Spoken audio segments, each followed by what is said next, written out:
This abacus is a visual and tactile manipulative that promotes subitizing. I don't know if you're familiar with that word. Subitizing is the instant recognition of a quantity.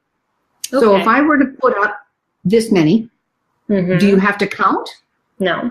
No, you can see it's 3. It's right there. It's 3. That's easy. Right. If I hold this up, 5. You don't have to count. That's subitizing. Okay. And some children with learning challenges struggle with that. Make sure they get that, so that when I ask Johnny, show me on your fingers 4, he can do it without having to count it. He can see that this is 4. That is very important. They have done much research on subitizing. It kind of hit the research world about 20, 25 years ago, this subitizing thing.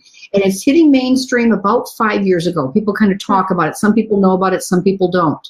Yeah. But you have to be able to subitize and work your way through that so that you can build on that.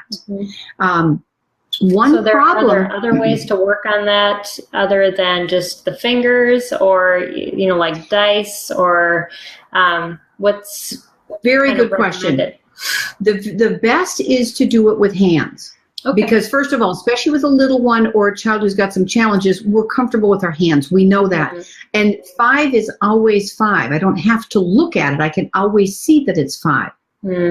Whereas if I use dice, I've got the 4 dots, I've got 3 dots, I've got 5 dots, and they move around, whereas 5 is always 5. And if I take one away, it's still 4. I take one away, it's 3. It's not moving. I can see it. Right.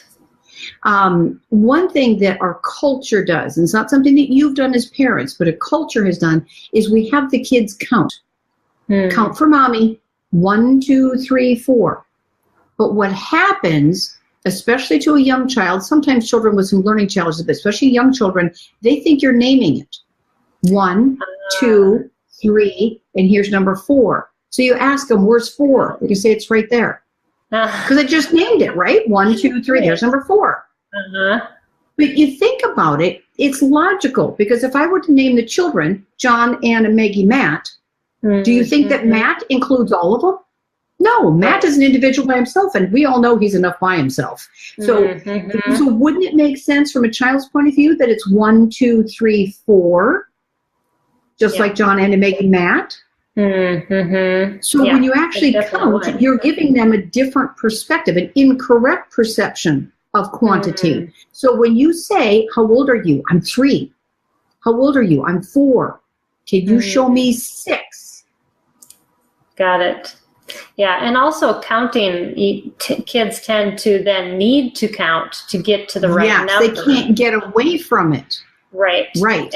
And with my hands, I can only go to 10. But with the abacus there, if you look at that, you can go up to 100. Exactly. And you can see that in your mind. Again, we can build that image.